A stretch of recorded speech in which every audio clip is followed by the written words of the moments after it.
두 분이 같이 할 수 있는 질문을 제가 먼저 드리려고 해요. 보니까 이제 학창 시절부터 상당히 다른 생각을 하고 이렇게 자라왔고 공부를 하고 그랬는데, 항상 우리가 생각하는 리스크가 있잖아요. 리스크. There's always risk everywhere, at every moment. 그죠? 그래서 리스크를 항상 생각할 텐데, 어렸을 때는 어떻게 보면 겁이 없을 수도 있고 그렇지만, 내가 과연 이렇게 가는 길이 옳은가라는 그런 질문을 많이 했을 것 같아요. 그리고 제가 젊은 학생들하고 많이 얘기를 하다 보면 무섭다라는 말을 많이 들어요. Fear. 또 부모님도 또한 fear 때문에 우리 아들이나 우리 딸이 정말 대단하고 똑똑하고 뭔가 할 수 있을 것 같은데 실패할까 봐 차마 그렇게 가게 하지 못하고 그냥 남들이 가는 길, 그냥 대세를 따라가라, 큰 물을 따라가라, 이런 경우가 되게 많거든요. 근데 그 리스크를 어떻게 매니지했고 또 그 매니지를 할 수 있었던 그런 어떤 지혜라든지 역할을 했던 것들이 교육이었는지 부모님이었는지 환경이었는지 이런 것들이 어떤 거였는지에 대해서 각각 이렇게 말씀을 좀 해주시면 좋을 것 같아요. 저 같은 경우에도 이제 창업을 대학교 1학년 때부터, 어떻게 보면 꿈은 고등학교 때부터 꿨는데, 이게 준비하면서 지금 보면은 사람들이 막 한 번에 잘 된 것처럼 볼 수도 있는데, 저도 항상 준비를 하면서 팀이 와야 되는 것만 해도 한 10차례, 그리고 그러니까 창업을 하기 전까지 갔다가 무너지고, 이게 반복이 되다 보니까 저도 할 수 있을까 이런 의문이 되게 많이 들었던 건 사실이에요.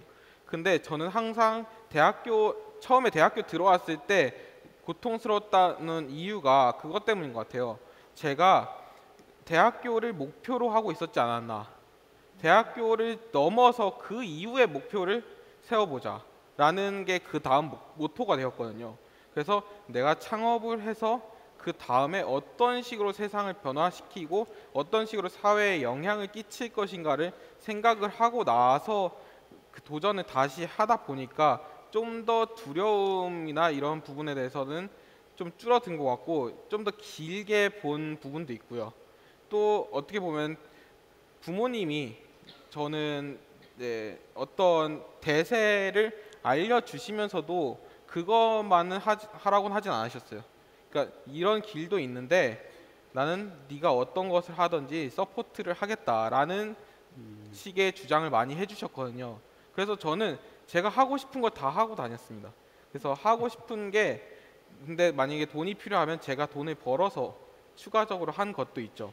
그러니까 부모님께 많이 부담을 되지 않는 선에서 제가 자유롭게 제가 배우고 싶은 거, 하고 싶은 것들을 많이 습득을 하면서 제 역량을 키우는 데 집중을 했던 것 같아요. 그게 나중에는 결국엔 리스크를 줄이는 그런 요인이 되지 않았을까 싶거든요. 네, 좋은 대답을 해줬어요. 그러면 리스크를 줄이는 것도 이제 중요한데, 사람들을 많이 만나고 이게 어차피 사람들과 연계를 돼서 뭔가 이렇게 같이 이룰 수 있는 그런 일들이잖아요. 네. 그런데 이제 제가 항상 갖고 있었던 신념은 뭐냐면, 탤런트만이 탤런트를 알아본다라는 생각을 하고 있어요. 내가 탤런트가 아니면 탤런트를 알아볼 수 없다고 이런 생각을 하거든요. 그래서 지금까지 이제 팀을 만들고 그 조직을 만들고 회사를 이렇게 운영하려면 협력자도 필요하고 뭐 인베스터도 필요하고 멘토도 필요하고 어드바이저도 필요하고 뭐 많은 사람들을 만나고 그럴 텐데, 탤런트를 어떻게 알아보고 그 탤런트를 또 리크루트하고 아니면 또 함께 일을 하게 됐는지, 거기에 대해서 좀 얘기를 해줄 수 있을까요? 저는 탤런트를 알아보는 데 있어서는 꿈을 같이 가져갈 수 있는지를 공유하는 게 제일 크다고 생각합니다. 어떤 부분이냐면요, 제가 사업의 아이디어에 대해서 얘기를 했을 때 그 부분을 공감을 넘어서 새로운 아이디어를 내주시는 분들이 있어요. 그런 분들에 대해서는, 그러니까 저도 깊이 고민을 하고 항상 고민을 했던 걸 얘기를 한 거지만, 그 부분에 대해서 순간적으로 어느 정도 이해를 가지고 통찰을 가지고 더 나아간 부분까지 얘기를 할 수 있다면 저는 또 그 부분이 탤런트라고 생각을 해서, 그 부분에 대해서 일단은 저는 인정을 하고 같이 갈 수 있는 부분이라고 또 보는 부분도 있고요. 또 하나는 일단 팀워크가 엄청나게 중요한 것 같아요. 저랑 이제 저는 지금도 보셨겠지만 굉장히 이제 배짱 있게 밀어붙이는 스타일이고 말도 많고 약간 이런 스타일인데, 이런 걸 봤을 때 저랑 이게 호환이 잘 돼야 된다고 해요. 서로 보완이 되는 타입을 저는 주로 찾는 부분도 있는 것 같습니다. 얘기를 들으면서요, 아 대단하다는 생각이 들고, 우리 장세훈 씨한테는 그러면 사람 때문에 지금 짧은 기간이지만 고통을 겪은 적이 있나요? 있다면 어떻게 또 그걸 잘 지혜롭게 벗어날 수 있었는지 궁금해요. 사람 때문에 고통을 느낀 적이요. 네. 어떻게 보면은 저는 학교 분위기상 연구 중심 대학교를 제가 가서 이제 학교 가면은 교수님들이 인정을 처음에 되게 안 해주셨어요. 제가 대학교 1학년 때부터 이제 준비를 했는데 그때까지만 해도 이제 창업이나 이런 거를 학교에서 전혀 하는 분위기가 아니었어요.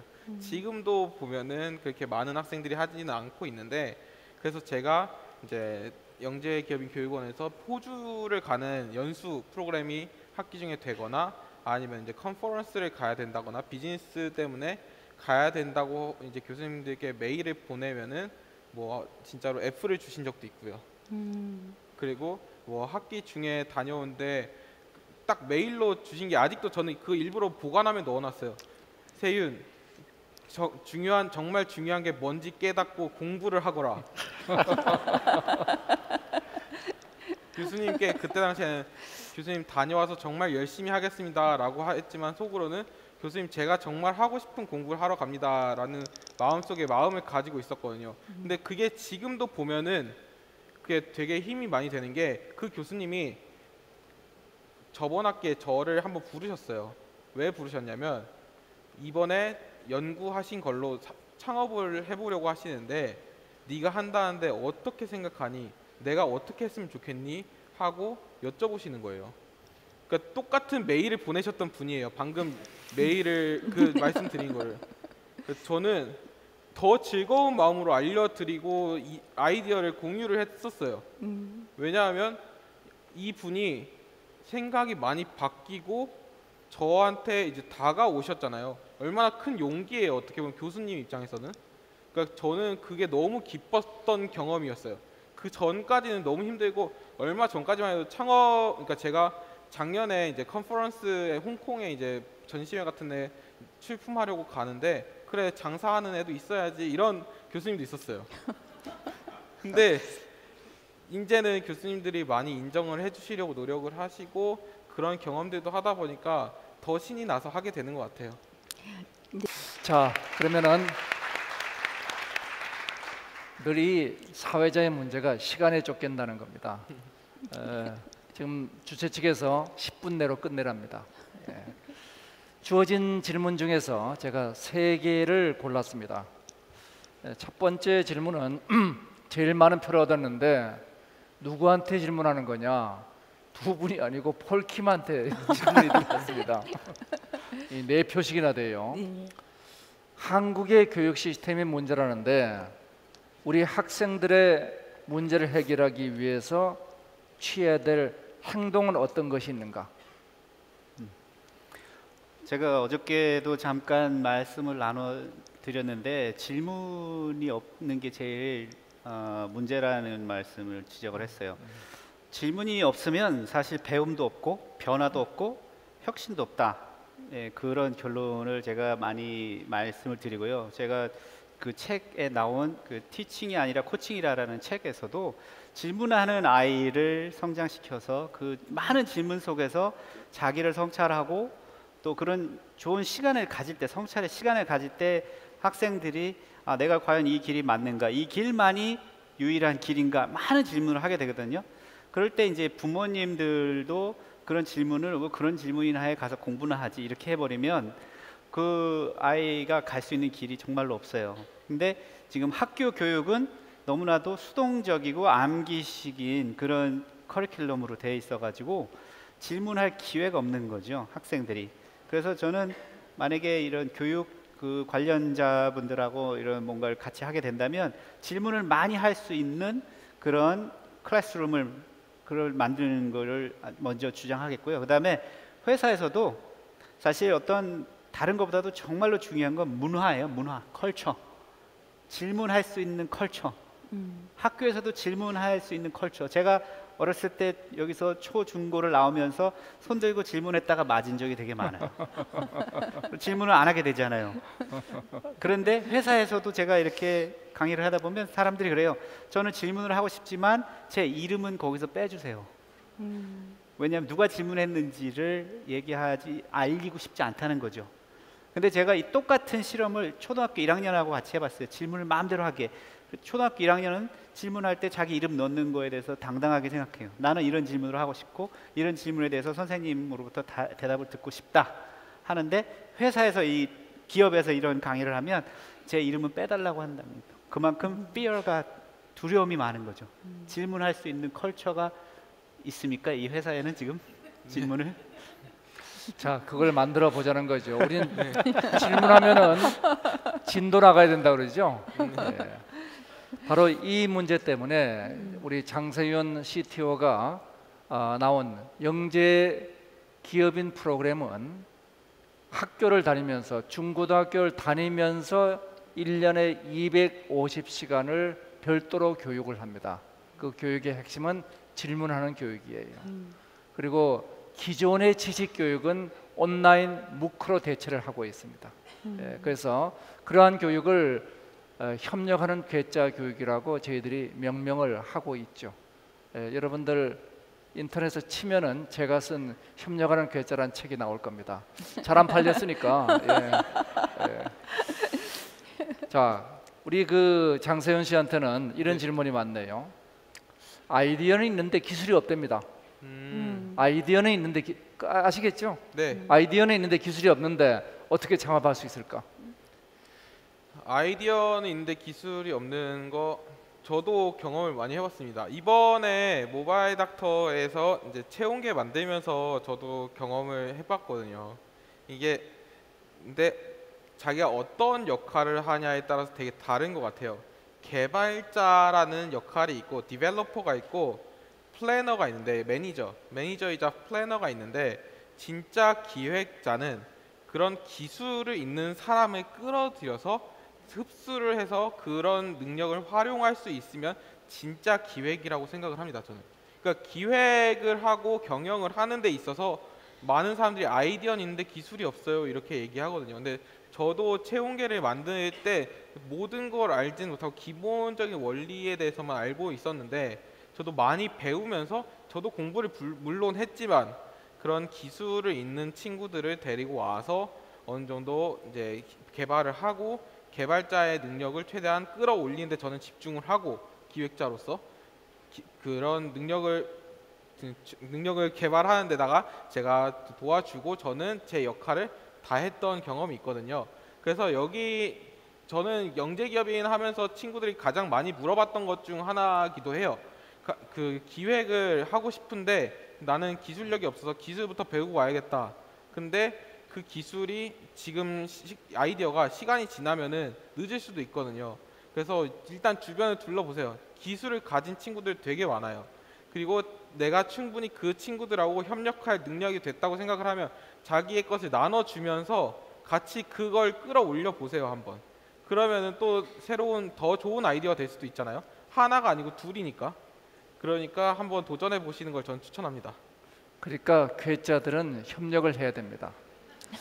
예, 이 두 가지를 동시에 하는 사람들은 대단히 드물죠. 늘 시장과 기술이 만나야 되는데 각각의 최대 장점을 결합해라. 예, 너무 당연한 얘기인데 지금까지는 한국에선 당연하지 않았습니다. 지금 마지막 질문 하나만 더 소화를 하겠습니다. 이거는 우리 마지막은 40대 미인께서 소개를 좀 소화를 해주시죠. 네. 오늘의 주제, 이 토론의 주제인 미래를 여는 사람, 네. 인문학적 관점에서 말씀을 좀 주시죠.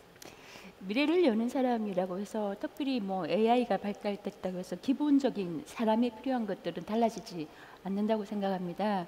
그렇기 때문에 어떤 기술이든 뭐 어떤 아이디어든 그게 성공을 향해 가는 어떤 목적 지점에서 중간에 꼭 간과해서는 안 되는 것이 인성이라고 생각하거든요.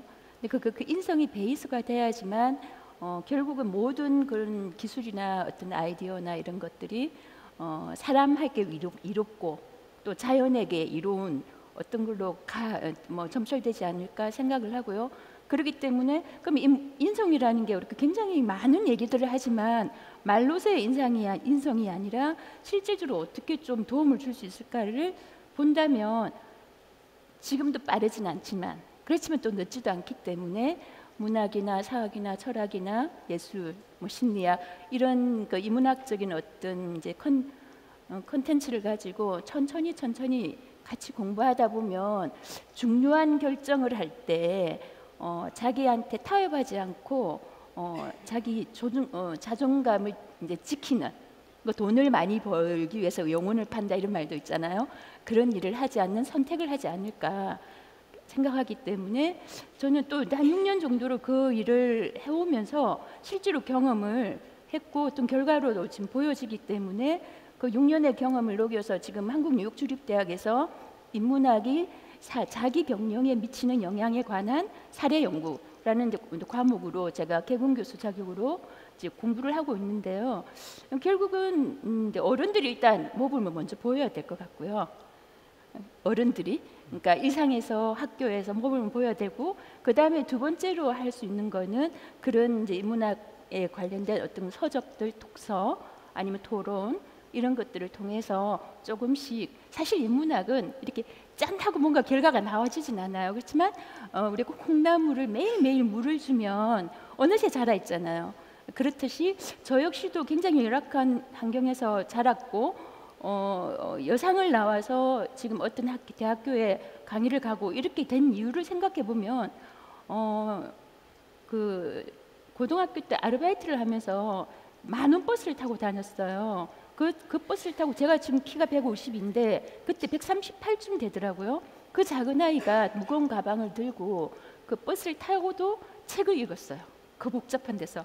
근데 그런 어떤 습관들이 지금의 저를 만드는데 어떤 베이스가 되지 않았나를 생각한다면 그러니까 독서의 힘이야말로 엄청나지 않을까 생각하고 뭐 어떤 하나만 가지고 미래를 만드는 사람 이렇게는 안 됩니다. 일상에서 매일매일 조금씩 어떤 것들을 사람을 만나서든 독서를 통해서든 아니면 자기 성찰을 하든 그런 것들 다 모여서 결국은 미래로 가지 않을까. 하지만 결국은 액션이 중요한 것 같아요. 실패를 두려워하지 않는 것 그게 중요한 것 같습니다. 이 두 모델이 그래요. 여기 있네요.